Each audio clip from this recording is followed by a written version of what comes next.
Should be you sent. both okay with being recorded? Yeah.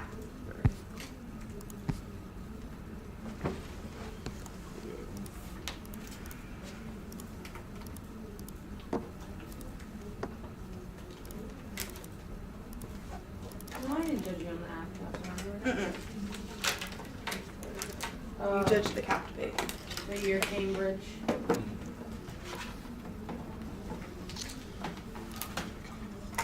Is that in California? No, Massachusetts.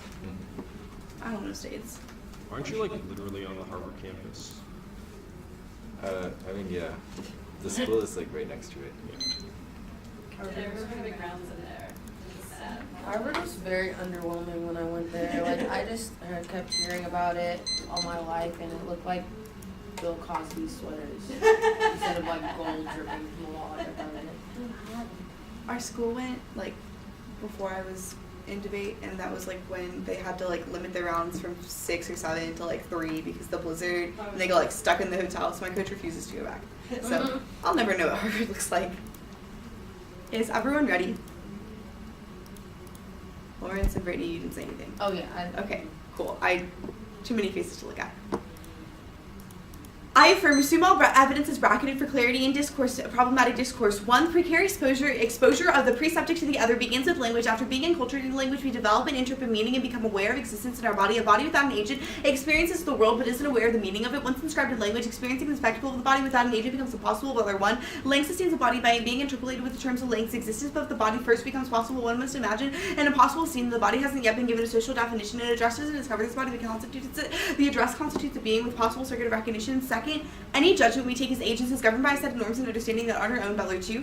The self is dependent upon the other, but this on the horizon which the other recognizes this is question limits the other is recognized and confers recognition. The norms that govern recognizability. Norms introduce this orientation. If I were to understand myself to conferring recognition on you, then I take the recognition comes from me. The moment I realize that in terms I confer recognition are mine alone, I submit to a norm, so I'm both subjected to the norm and agency of use. Butler 2 concludes that identity is fluid, and the subject doesn't have jurisdiction over its own opacity, so it can't ignore obligation for precariousness. They ground the subject in ways that can be repossessed and given in count on oneself. Butler 3. If the subject is opaque, it's not licensed to do what it wants or ignore its relations by virtue of its relations that's opaque to itself with its relations to others for the venue of the ethical responsibility, then it may allow that is precisely by the virtue of the subject capacity that is of itself sustains its most important bonds. That way, it's not sufficiently binding upon agents to simply know morals. The ethical theory must provide a reason why agents care about being moral. Butler explains our theory as binding the virtue of not having control over a precarious history. Thus, the standard of consistency with vulnerability of agency impact how first consequences are determined because we can't calculate the future because the consequences are infinite, which always fails if I intend to frame them. If I intend to frame someone as an agreeable way and that there's interfering action or structure that makes them ungrievable, there's no reason why I should be held culpable because I still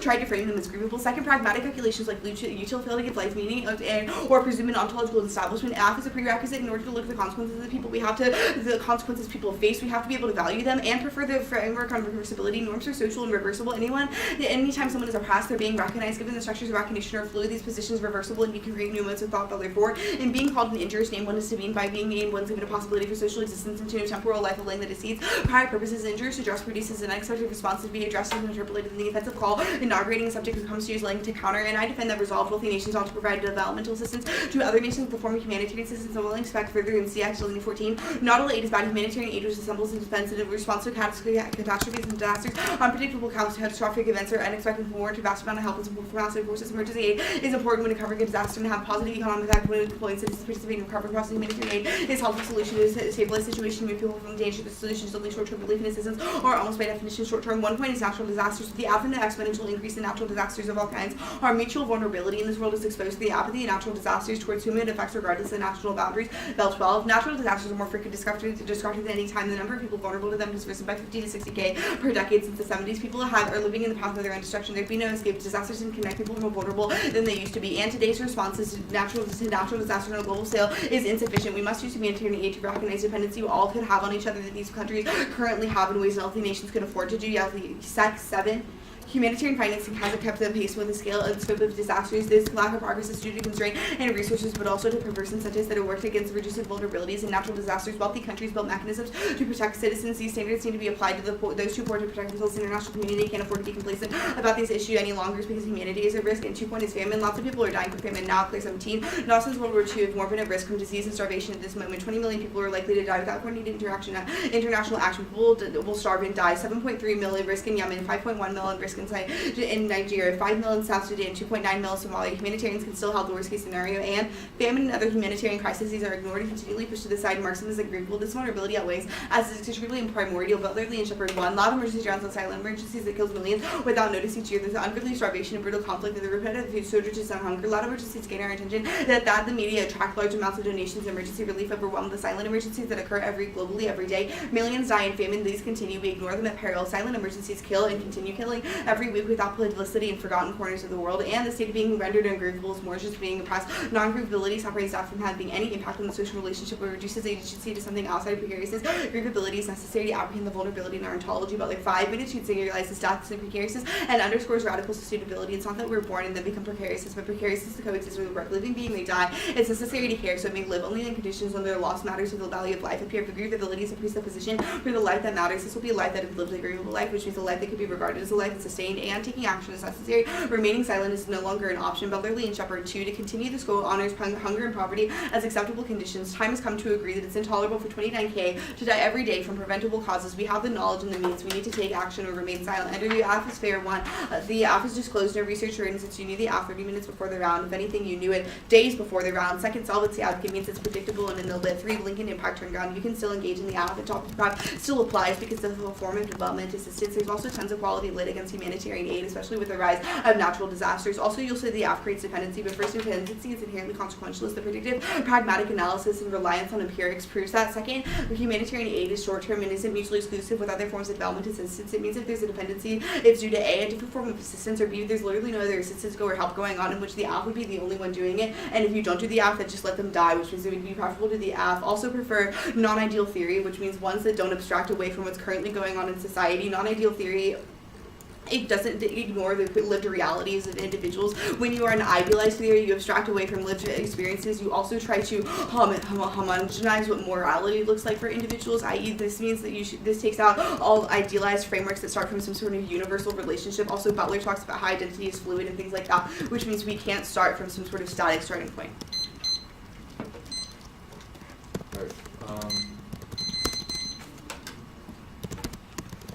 Is everyone ready? Yeah. Okay, so what makes your framework normative? Like, why does it put an obligation on the subject?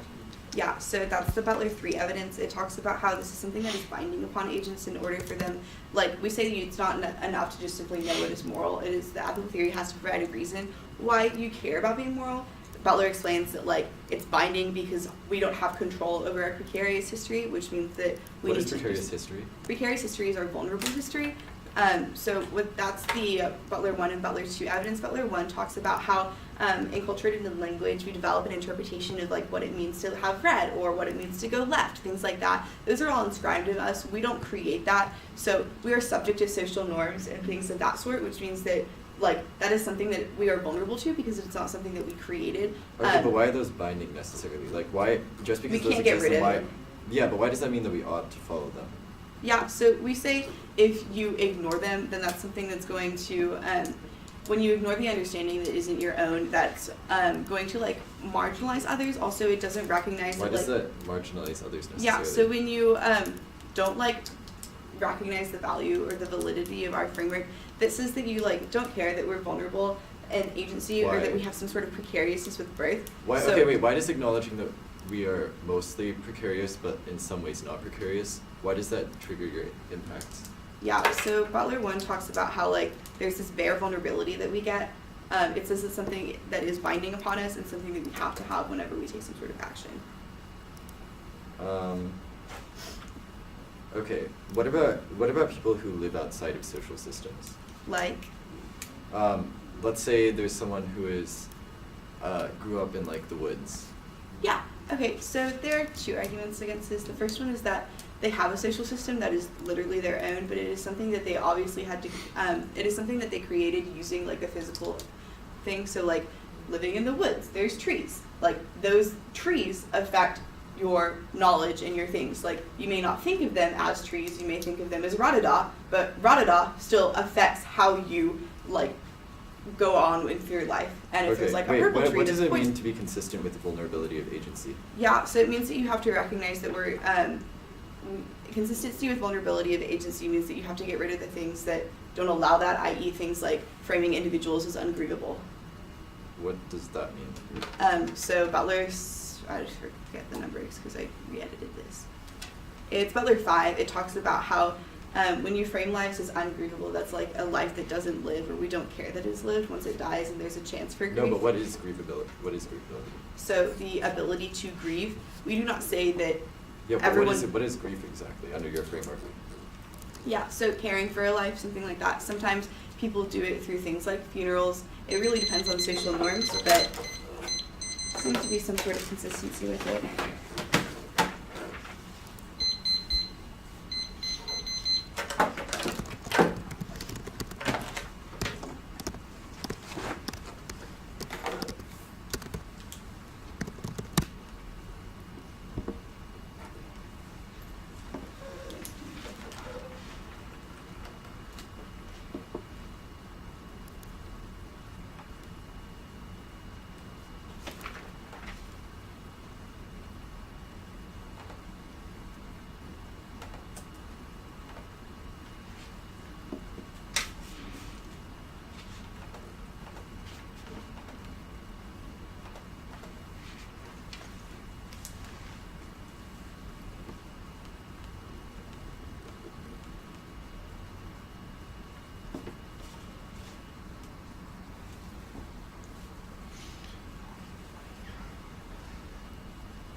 Or 123.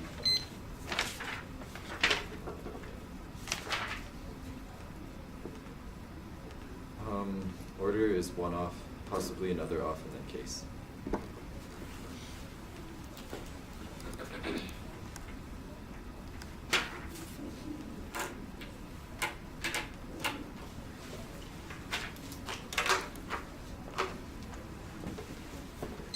Is the second off included in the doc? Yep. Oh, it's after. Yeah, and it's after the first off, but I might skip it. Yeah.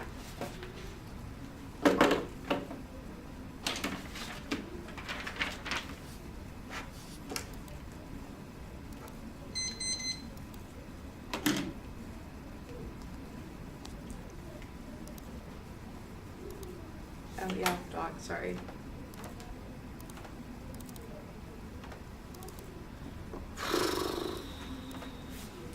Is it one off, maybe another off, easy? Yep. One second, I just have to edit it so I can read it. Cool. Okay, is everyone ready? The existence of extrinsic goodness requires unconditional human worth. That means we must treat others as ends in themselves. Course Route 83. When a rational being undertakes an action, he or she supposes the object to be good. There must be something that is unconditionally good, and so can serve as a sufficient condition of their goodness. It cannot be the object of inclination, for if the inclinations and needs founded on them did not exist, the object would be without worth. The unconditionally valuable thing must be humanity. Regarding your existence, a rational being as an end in itself is a subjective principle of human action. We must regard ourselves as capable of conferring value. We must regard all others also as ends in themselves. Impacts. A. All other frames collapse. Non-continuity theories source obligations in extrinsic good objects like social norms or grievability, but that presupposes the goodness of the rational will be always on necessity. My framework is inherent to the way we set ends. Ethics must be necessary and not contingent, otherwise its claims to be escapable. That means we couldn't source any obligations, i.e. under the AC framework, which operates under some view of contingent social norms, but that means we couldn't source absolute obligations, which is necessary for ethics. Respecting humanity entails a right to liberty. Actions without consent treat humans as means to an end. Course 93. You treat someone as a means whenever you treat them in a way in which they cannot consent. Actions which depend on coercion make it impossible for the victims to consent. If I am coerced, my consent is self-force by means I would reject him. It is to treat someone as an end is to respect the right to use their reason to determine how they will contribute to what happens. Thus, the standards respecting liberty. Additionally, 1, we set ends based on practical identities like student or debater. However, human identity or rationality is the source of practical identity, since it's necessary to determine what roles to take on. That means we can't have a reason to shed human identity for the sake of practical identity, only vice versa. 2, we can't deny reason's authority, since doing so demands a reason which is self-defeating. Reasons are authoritative because they make objective judgments about reality. I can't think 2 plus 2 equals 4 only for me. That means maxims must be universalizable. Restricting freedom isn't, since we need freedom to will. Contention. 1, since states are moral agents, interference in their affairs is a violation of their autonomy. Vander Linden, 95 summarizes and quotes Kant. Just as one may not coercively interfere with the immoral conduct of a person, so it is wrong to coercively interfere with a foreign state that does not harm other states. Short of civil war interference would violate the rights of an independent people. Kant's explication commits him to the prohibition of all intervention because of the autonomy of all nations should be respected. 2, foreign aid forces taxpayers to contribute money for foreign ends against their consent. Ban 17. The purpose of government is to protect the liberties of the people who form it. Foreign aid is an illegitimate purpose of government. We have the right to give away our own money, but no right to appropriate a dollar of the public money. And a government cannot give aid without taking it out of the pockets of citizens. This outweighs. A, it's a question of legitimacy versus the good. A, while it is good to donate to charity, I cannot steal your money and donate it for you. That's an illegitimate use of your choice. Even if aiding others is good, I cannot force you to do so. B, if a state is legitimate, it only has jurisdiction over its constituents, and so it exists to resolve freedom disputes of its citizens, but that means it can't have an obligation to those outside its borders since they're outside of its jurisdiction. 3, we can't have absolute obligations to aid others. A, otherwise there'd be infinite obligation. That means we'd always be fulfilling an infinitely small percent of all our obligations, so it'd be impossible to take moral action. B, my framework only prohibits the willing of certain maxims, not lack thereof. Now onto case. I'll skip the next off. Starting on underview. Abstraction and ideal theory are great. 402. Some feminists found abstract irrational beings problematic because rationality is white, male, and European. I find this interpretation puzzling. First, abstraction may be best understood as a ban for intersubjectivity. Second, it may be understood as an attempt to avoid ethical egoism. Abstraction demands that in the midst of our concrete differences, we recognize ourselves in the other in ourselves. To avoid egoism, one must abstract from personal interest. The merit of categorical imperative for a philosophy of races that contributes races to ideology there is based on the use of persons as means to an end. Deconstruction will reveal disunity to be Kant's theory in his own feelings. Although Kant has his own problems, it would be equally deplorable to reject the categorical imperative without first exploring its emancipatory potential. That also means my framework solves their framework, since insofar as we want to recognize other people, we also have to recognize we also have to recognize an abstract ethic, an intersubjective ethic, i.e. a Kantianism. And the Kantian subject is the embodied subject, which means which answers all of your agency arguments. 402.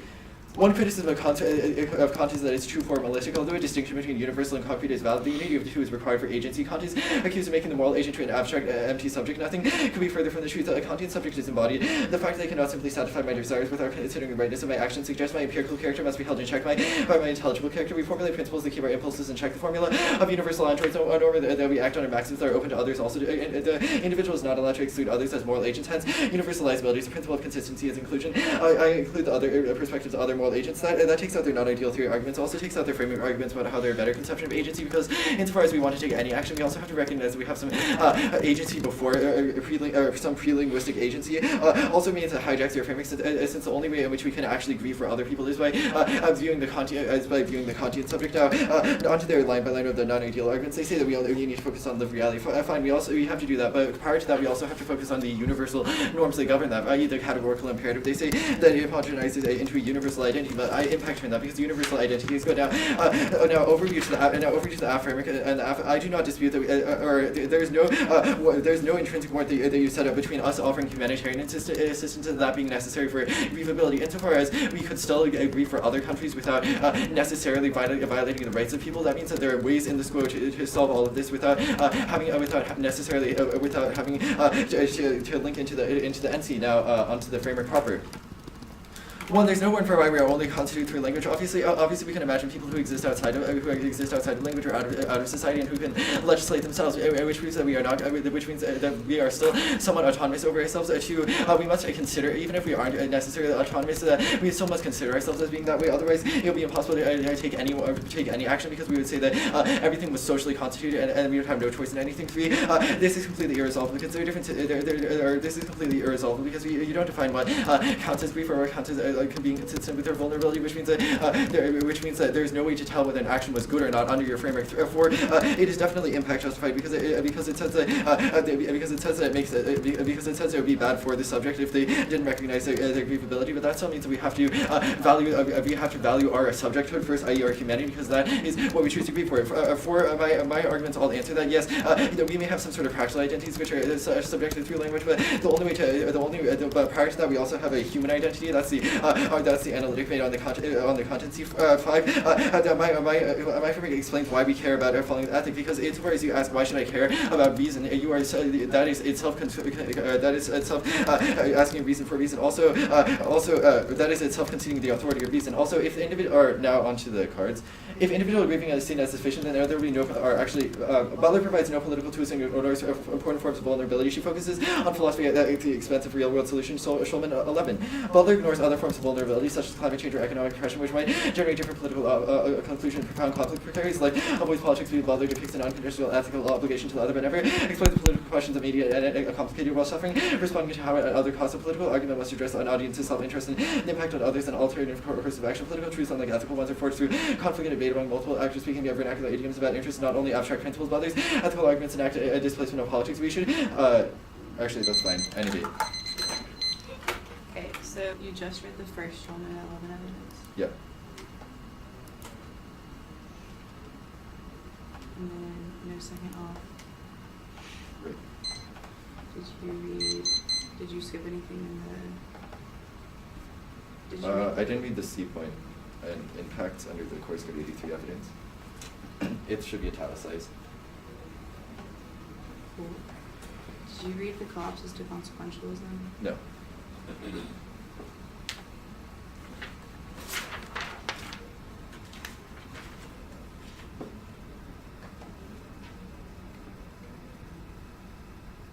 Okay, cool.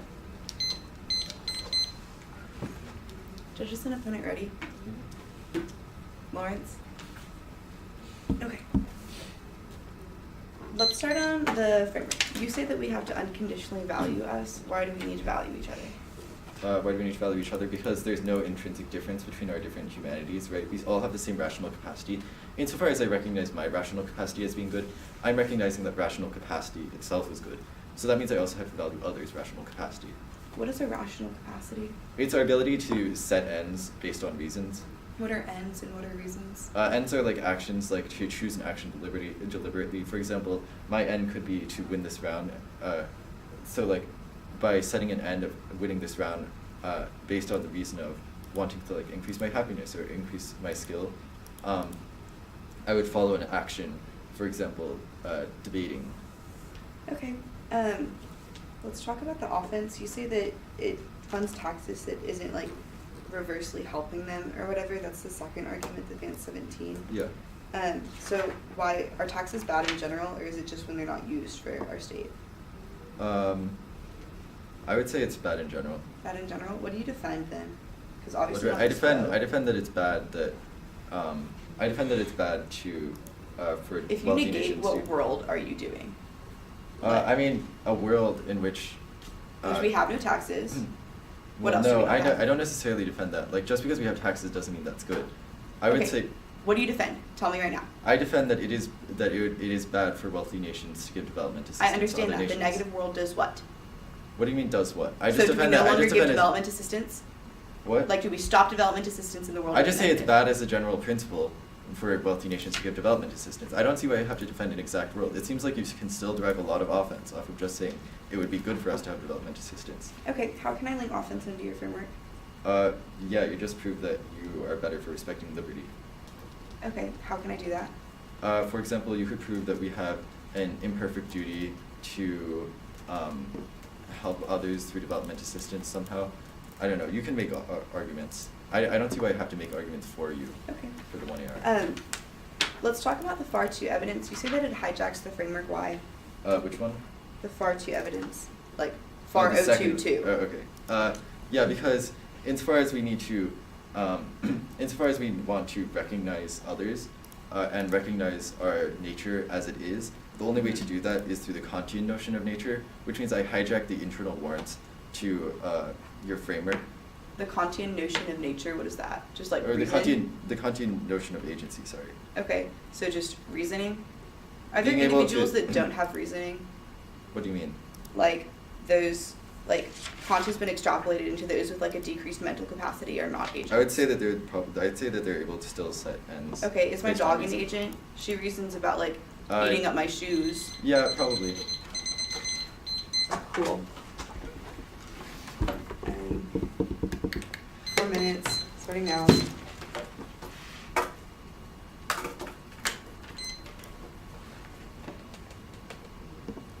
Did you respond to identity as fluid? Yeah. What'd you say? The practical identity solves this because, yes, we may assume different practical identities, but that still presupposes the original identity underneath that of our human identity. Also, I also cross-applied the FAR evidence on this. I mean, not that I was like, this answers your arguments about why identity is fluid, because yeah, we are fluid in most ways. However, we still have some underlying subjective.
What sort of vulnerability does Butler ignore? Wait, what do you mean? Oh, like widespread oppression, or like types of vulnerability, like climate change or economic oppression. Does Kant do anything to solve that? I don't know. I'd say that Kant would probably focus on that at least somewhat. Okay. 140 remaining. I'll flash on your dog.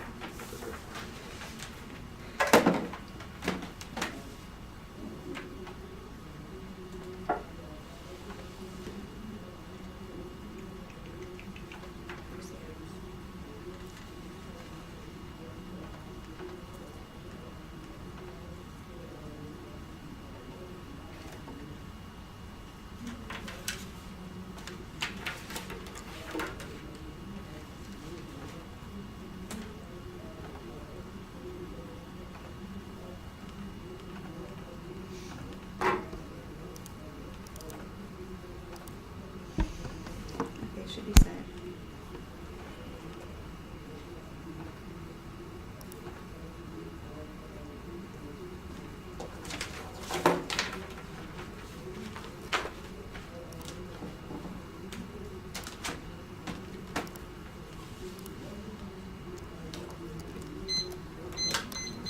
What's the order? The order is going to be ACNC. It'll be starting with the framework extensions of my framework, and then responding to your arguments, and then it will be the contentional level of the AF, then on the NC.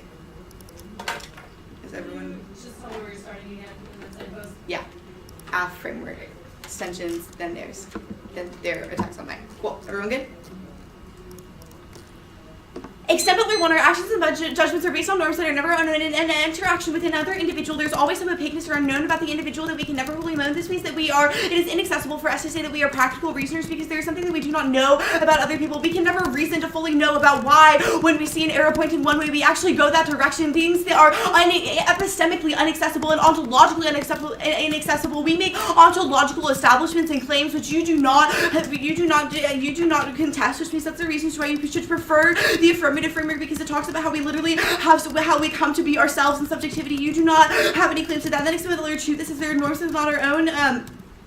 It concludes with that identity is fluid. You have conceded that identity is fluid, but you say that practical reasoning solves for it. But practical reasoning definitely does not solve for it because if identity is fluid and we say that reasoning is the highest capacity or the highest layer, that does not say that things are fluid. That says that no, things are fluid, but we have this one static claim. Things that are static are the antithesis of fluid. If you have a static starting point, which the NC definitely does, starts from the assumption of an impossible universal relationship, you also ignore the realities of individuals, i.e. that people view other people as not reasoners or as less than human, i.e. we view those in Africa that are currently dying as less than human, which means that you do not, which means that practical reasoning can be used in very terrible ways, which is the reason to why you should just err on the negative side of this. But then you say that humanitarian assistance does not mean that we directly link to grievability. It's technically on the contentional level, but I'm going here now. But we said that the lack of assistance mean that it's a lack of grieving, i.e. we give assistance for Harvey and for Irma, but we don't give assistance for things like what's happening. We didn't give assistance for things that's happening in Puerto Rico. We didn't give assistance to things that's happening in Yemen and in South Sudan, things like that. Shows that clearly you obviously the people don't care about it. You say that we can still see if it's good or not, but you say you can't see if what's good or not under my framework, but you definitely can. It's consistency with vulnerability of agency. If there's something that is stopping us from being vulnerable with others or recognizing that we are all equal and things like that, and that there's some vulnerability that we have, and that's obviously showing that we're not doing it. You've conceded that grievability is the highest layer of the debate. You have done no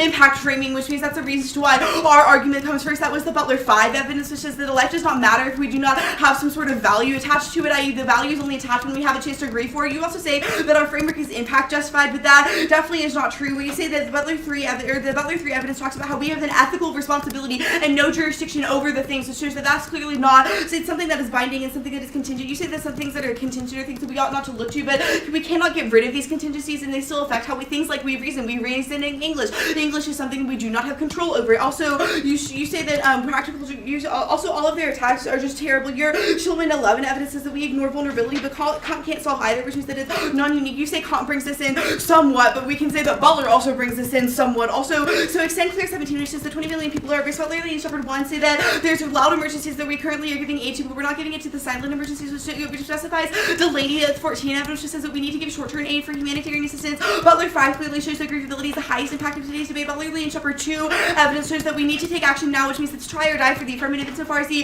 negative does not have a world in which you're voting for. That's a reason as to why you do not vote affirmative negative. They also say that animals are agents and reasoners, which is another reason why you should just drop their framework. We should not include my dog in questions about what a nation's obligation is. Also, you say that taxes are always bad, but a hindrance of a hindrance is the only way that we can enforce freedom. If we don't have anything to deter rules and the breakers, then we can't enforce anything. Once we hindrances, that's how it's publicly enforceable. That's the omnilateral will evidence. You say the maxims have to be universal, but the only way to test if a maxim is universal is to see if it leads to a contradiction. It's only through implementation of this do we see the effects of the maxims, which means that we shouldn't be on the white tower that you're trying to do and just theorize about what would have happened or but theorize about how they morally would have happened. Also, you can't guide action because I can will infinite specific maxims that are contradictory nature. I can will that I can't infringe someone's freedom, which doesn't justify the limitation of my freedom since the maxim is only specific to me. Second scope, not everyone can will from their means to ends like babies or chronic patients. You find normativity as reason, which justifies irrational beings as the same thing as rocks. And 3, reason is intrinsic to agency is sufficient to hold agents to rules of agency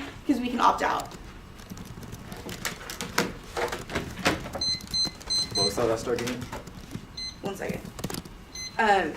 It was that reason is intrinsic to agents isn't sufficient to hold them as to rules of agency since we can always opt out, i.e. we make irrational decisions all the time. And people don't care about the immorality of an action. They can continue to ask why and why. If I lack a goal of self-constitution that makes me a non-agent under your framework, you're not able to solve.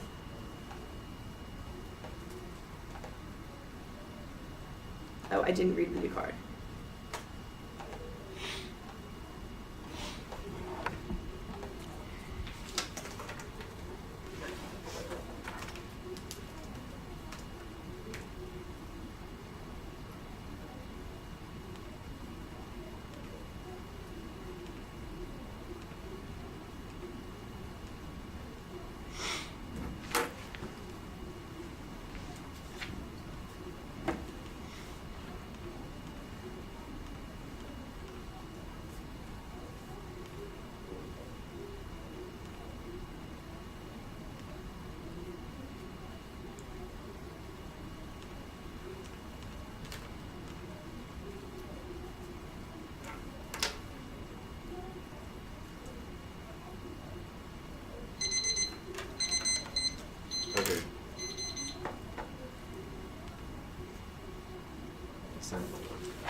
You said you're sending a doc out? Yeah, I just sent it, so it might be a little bit. It's also a school Wi-Fi system, so Oh. pretty sure. It's just justification why it'd be taken care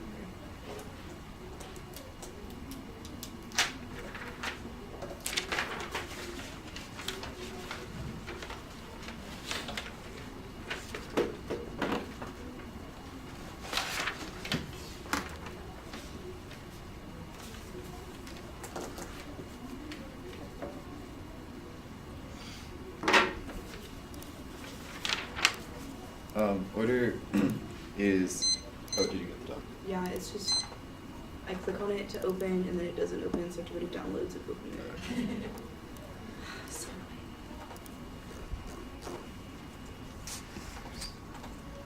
Alright, yeah. The order is overview to the framework debate, or actually it'll be NC offense, overview to the framework debate, and then I'll just signpost from there. So this is an case. Yeah. I'll probably start with the framework stuff on the NC, probably in then case. Is everyone ready? The problem with the 1 is that they conceded all the offensive, namely the Van 17, namely the Van 17 offensive.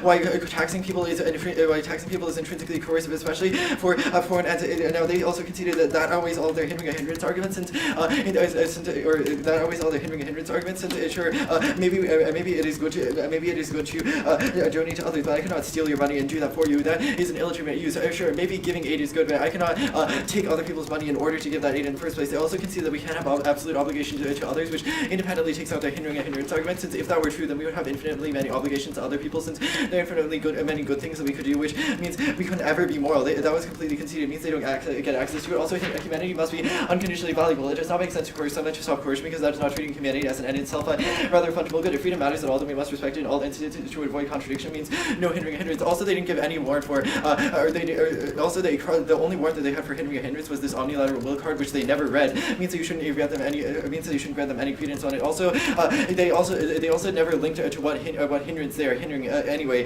Anything that they could do would just be consequentialist, which doesn't link to my framework. If the Shuara goes for a large extrapolation on this, you should not let that happen, because it was just not there in the 1 year. Now, overview to the framework debate. The problem is they've conceded most of the NC framework, and they've conceded multiple hijacks to the AC framework. Namely, that if we have to respect our agency or if we have to respect our agency and look to what our intrinsic nature is, then the only way that we can do that is by looking to the Kantian notion of the subject. They also, we have to look to the Kantian notion of the subject. They also conceded most of my framework warrants, which means any defense on their framework, it should be definitely sufficient to negate, especially since they have conceded all of the NC offense. So start on the NC framework, extend the Course Guard 83 evidence. So whenever we take an action, we must regard the end as being good, because otherwise we wouldn't have a reason to take that action. But if we consider the end to be good, that means we must value our capacity to set that end in the first place. That was conceded. Means now they conceded that is necessary to the way that we set actions. That is necessary to the way that we set actions. Every action that we take, we must necessarily value ourselves, which also independently takes out most of their arguments about why agency is fluid. Even if agency is fluid on an ontological level, we still must conceive of ourselves as having some sort of rational character insofar as we act, which independently takes out their ontological arguments, which also outweighs, since a resolution is a question about how we practically make decisions and not about our ontological nature. Now, they also conceded that absent having some sort of necessary ethic, and necessary subjectivity, that means that any sort of ethic would collapse to moral skepticism, because we could not source absolute obligations. That was conceded from the last speech, means that they collapse to moral skep, which is the worst impact, because it is better to have some sort of framework rather than no framework whatsoever. They say that we can't get rid of our contingency, fine, but the point is that we still have some sort of underlying character. Now extend also that they also concede the 8-point weighing argument that their framework collapses, because insofar as we recognize other things as being good, for example, the vulnerability of our agency, then we must also in order to do that, we must also respect our rational capacities, which was conceded. That is an independent hijack to their framework. Do not allow any two-way responses or extrapolations, since this was just conceded. Now their overview arguments say say that we can opt out of agency. One opting out of agency would still be using your reason to opt out of it, which means it would still be an act of agency, so you wouldn't be opting out. It's a question of whether we ought to be agents or not. My framework proves that being an agent is good, so we ought to follow that. 3, extend development evidence. We can't question why we ought to be an agent, because even asking that would concede our rational capacity. It would demand a reason, which means that we could not opt out of it. They say that we shouldn't include dogs. No, Warren, returned. Including dogs is probably good in any sort of ethic, because because that sets an arbitrary cutting point where we say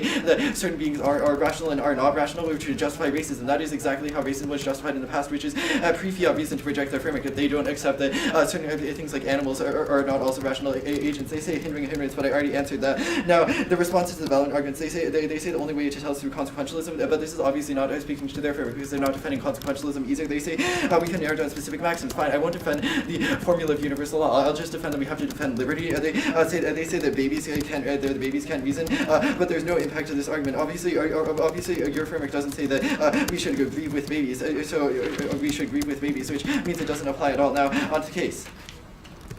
The problem here is that there are a lot of technical concessions that means they're going to lose, namely the concession of both of the pieces of FAR evidence. So extend the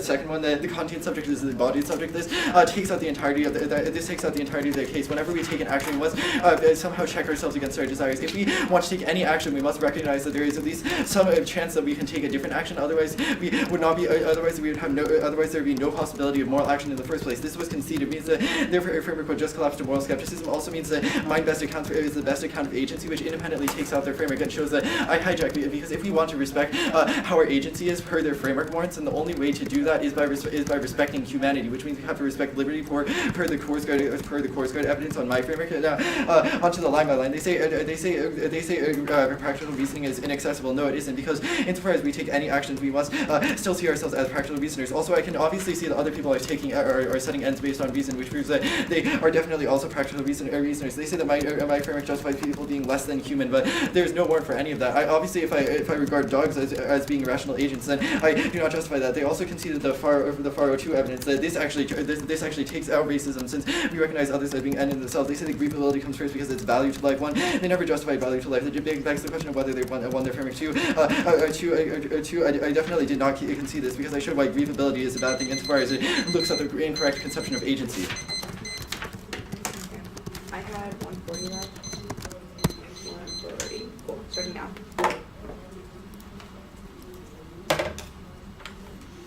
If you could not put that up just because it's really loud, it'd be cool. What? Could you not put your stand? It's just long. Oh, sorry.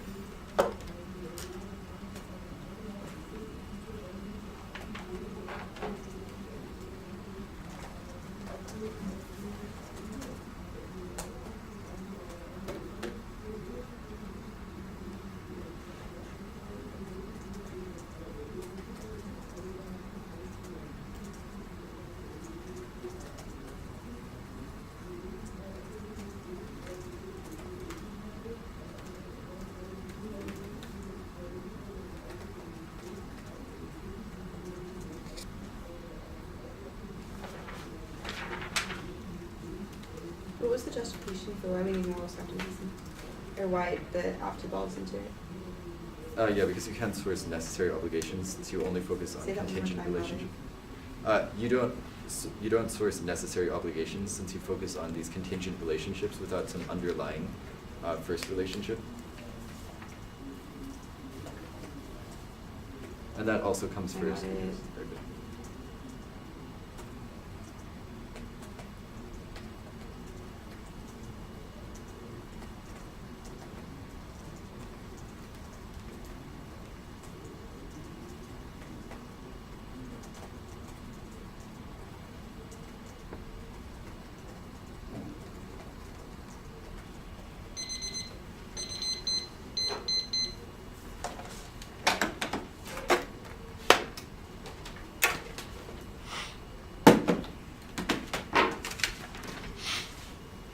So order is going to be brief overview, then app framework, contention, NC. Is everyone ready? Brittany? Mm-hmm. Okay. Round breaks down really easily. We do not know what the negative case looks like. Insofar as they have told us they have not told us what they defend. They say we devolved moral skepticism, but give no reasons to why they solve moral skepticism. Also, they say that animals are agents and taxes are infinitely bad, but taxes are necessary in order to have a state, which goes conceded, which means that there are tons of things that are wrong with the negative case, which means you can already vote affirmative, especially because they conceded the try or die for me coming out of the 1AR. Now on the affirmative case, you say that these are just contingent things, but even if these are not contingent, we say that these things are necessary obligations. And the first relationship is the precariousness that we get when we are indoctrinated in language as babies and through when we're at birth. That was the Butler 1 evidence, which says we have a precarious exposure through language. This is the first relationship, and it's solved through Butler 3, saying that it is a binding. We have no jurisdiction to ignore this and have an ethical responsibility to have this, which means that this shows there's clearly a moral obligation to do the affirmative. Also, we say that means that we have a source of normativity and solves a moral skepticism argument. Also, you did not go for a reason as to why humanitarian assistance doesn't solve grievability, so 100% certain the link that we solve grievability. You also said that grievability has a wrong conception of agency, but even if we value each other as reasoners, we still need to grieve for their life and say that a life dying would be bad, i.e. that's something that still matters under Kant, which means grievability is still the highest impact in today's debate. That was the Butler 5 evidence, which still goes conceded. Also, the only argument that you went for was this you went for a hijacked argument, but that still it's not solved by Kant, because you still allow for us to abstract away from the lived experiences, i.e. you abstract away from the 20 million people that are literally dying. That's the Claire 17 evidence, and Butler Big and Shepherd 1 evidence show that it's clear that we need to take some sort of action. Butler 5 says grievability is something that has to happen first. Silent emergencies are being ignored. Butler Lee and Shepherd 3 says 2 says that we need to take some sort of action. Try or die means that you vote affirmative, because we are literally just going to have 20 million people dying. Also, you say on the negative case, you say that we on the can't guide action argument, you say that we don't grieve with babies. No, we don't grieve with babies. We grieve for babies, i.e. the 29,000 children that Butler Lee and Shepherd 1 say are dying, or 2 say that are dying every single day. We need to grieve for them, but we are not grieving for them under the world of the negative case. You also say that agents need to be accepted as actors, and that justified racism. First, there's no warrant to why justified racism. Black people are still obviously people. We still recognize them as people. Also, second, dogs are not something that we need to include in discussions about obligations of a nation, because there is not a nation of dogs. That literally makes no sense. Also, this argument about how we need to test a maximum in order to see if it leads to a contradiction. You say that you just defend liberty, but we still need to have some sort of, we still need to be able to test our liberty. Or no, I'm not going to go for that. Let's go on to hindrance over hindrances. We did not. There was no omnilateral will card, because that was the Enoch card, but we didn't read it, which we said we still had a warrant. We say hindrance of a hindrance is necessary in order to enforce hindrance. You say that we cannot coerce someone to stop coercion, which means that if we justify that we cannot coerce someone to stop coercion, that justifies racism. It justifies murders. It justifies literally lynching people on the street, because we cannot stop them because they are coercing other people. You say we cannot hinder any hindrance. The hindrance that we are hindering is the 20 million people that are currently dying. It was pretty clear in the last speech that it's try or die. Try or die framing. You justify murder. Pretty bad.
One of my teammates just wanted to know.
It is earbuds insane. Lawrence, Lawrence. What? you tapping your feet. Oh, Very sorry. loud. Sorry.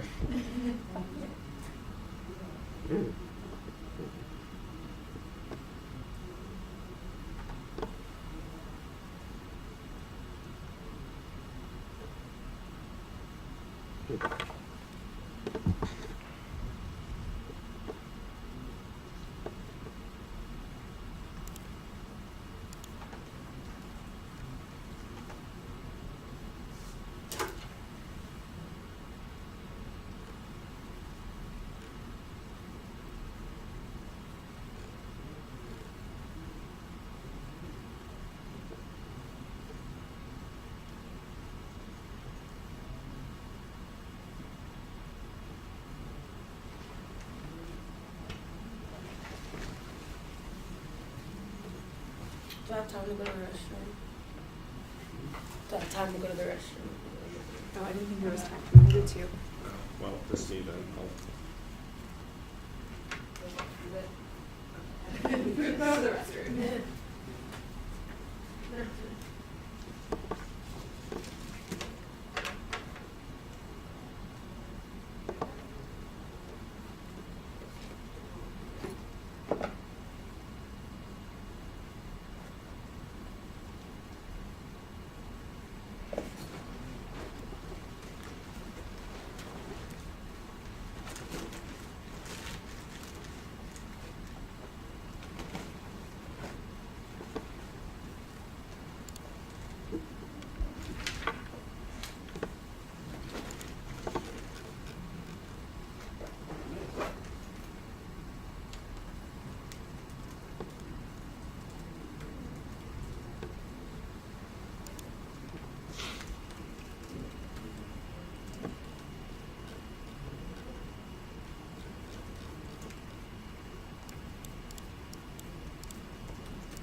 Yeah, I love it.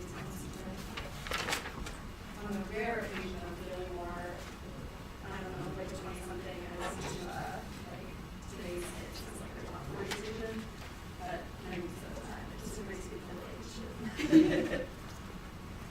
I use my Alexis to like ground music when I get to sleep. Yeah. To turn off my lights when I was too lazy to off. Oh, that's so nice. Yeah, I don't have smart lights, I should. And occasionally they tell me what the weather is and I'm too lazy to Same. open the door and look at it. Or when I'm cooking breakfast, Oh, yeah. I'm cooking breakfast. Today. Basically, Alright, congrats. It's a 2-1 decision for the negative. Okay, so I guess I'll go first since I sat. I think for me, one, this debate, I don't know, maybe if it's just like how I flow this debate. First, I feel like it was messy on the flow by both sides, but two, I feel like neither of y'all like contextualized around in like any of your speeches, especially the last speeches, which for me personally is going to be crucial. One, because this was a debate which a lot of it did not, y'all were garnering impact sort of from material. Well, actually the AF was really the only one who did impact calculus, which already to me when looking at the flow, and since I really didn't even want to clean it up, I'm just going to sort of default to that impact calculus. I'm not even going to lie to you. But I think that sort of framing needs to be done in the debate when both of y'all are talking about very high theory concepts that never really are grounded back to sort of, I guess, the resolution or the material ramifications of the resolution. So for me, I think that the argument that AF makes about how you ignore the realities of people and how, even though they have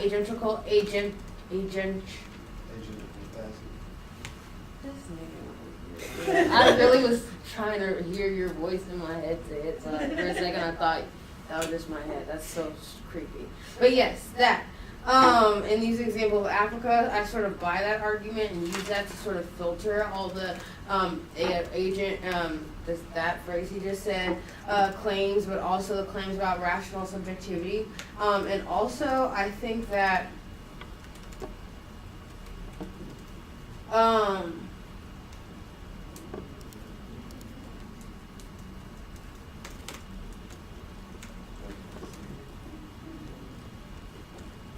I think that also the 2AR explanation sort of the indicts against the app and how they sort of take away agency, the turns that the negative is sort of going for, I also buy those too. So like when they're like the hindrance on hindrance on hindrance thing, which I thought was just like a funny word phrase in that argument, saying hindrance so many times, was persuasive. And I also use that to evaluate a lot of the negative arguments and indicts sort of on the methodology of the affirmative. So like I said earlier, I just defaulted towards the impact calculus basically, and the negative was lacking. But for me, this was a close debate.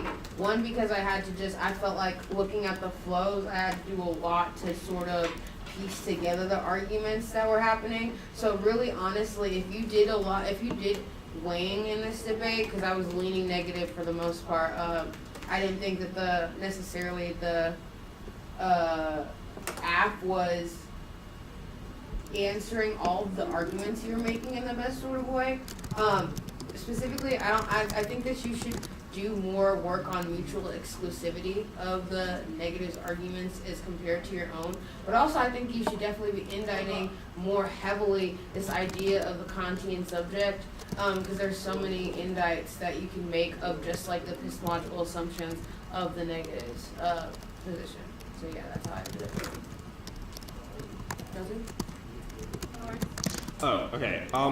So I also think that this round was a bit messy, probably why it took the longest to make the decision. But I slightly differ in the sense that I think the negative was the one that was doing a better job of interacting the framework warrants between the two sides. And I also think that there were a few missing arguments from the 1AR that I would have liked to see in the 2AR that would have made this decision easier. Namely, this argument about how you can't sort of start from the universal, and these arguments about how you can't sort of know other people, and this epistemologically how it's unaccessible arguments. And I think these two arguments, if they made it into 2AR, changed the game a little bit. But because they're not in there, I don't really have too much of a sort of interaction between a lot of the framework warrants that the neg and the app has. So I think really there's a a few concessions that make this debate relatively simple for me, and by relatively I mean like not actually at all. The first is this sort of everything collapses to reason argument, and I don't really think there's too much of a pushback in this in the 2AR about how reason is sort of the foundation for how we make morality, and I think that this argument about skepticism and how if we can't really utilize reason as the sort of starting point, it links to skepticism, is not really pushed back on enough by the 2AR. The best I have here is this argument about how you have some explanation of how obligations and things arise because of this precariousness and being indoctrinated with language, and that sort of solves the normativity problem. But I don't think this is super interactive. Like, it's not really compared a lot to the negative arguments. It's just like this is a reassertion of your framework, and there's not too much of an interaction with the negatives framework warrants about how they sort of co-opt a lot of your arguments about even if this is true, the only reason we can sort of like recognize each other or like is all through sort of reason stuff. So all of your other stuff about how grievability is sort of the largest impact, I think presumes that you win the framework debate to a level that I just don't really think you do, given the extension, the massive extension that the 1NC has about how the syllogism of the framework. So the 2AR arguments that are here that sort of would indict my ability to understand the negatives framework are something about like grieving for babies. I didn't get this argument. Neither did I get it on the negative. This like Nor did I. this like argument about like dogs included in agency in discussions of agency. I don't know like what this like actually does to undermine this sort of like basic negative syllogism that's like respecting freedom and good. It just like seems to be a thing that's there. This hindrance of a hindrance stuff seems to be the probably best argument that you have against the framework, but there are a few drops that I think means that this argument isn't as persuasive as it ought to be. So one is I don't think you explain what hindrance you're hindering, and this argument is made in the 2NR.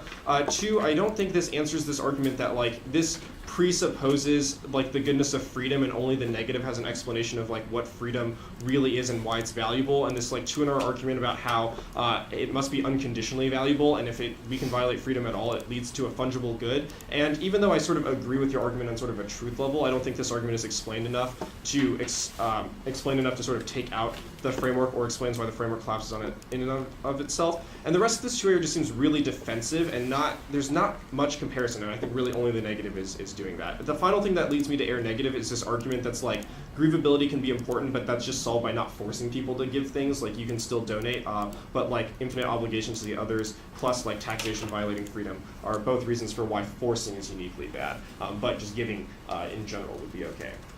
Which I don't think really solves that much of the case, because obviously your argument is like forcing recognition with others is good, but I think it solves some of it. Yeah, I want to echo what both of the other judges have said, which is like this round's messy. I don't think either of you are like making it very clear at the end of the round.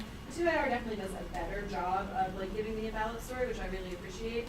But once I start looking into the evidence a little bit deeper, I think that the neg is slightly ahead on a couple of arguments that Lawrence just did a really good job going through. But I think what was I going to say? I just had a thought in my head. One of the issues that I have is I don't think I can't believe that this actually ends up mattering my decision at all, but I don't think you're answering the response to the dogs argument at all, which is like it's better to like err on the side of over including actors, like when we're respecting freedom and all of these things, than to err on the side of like under including.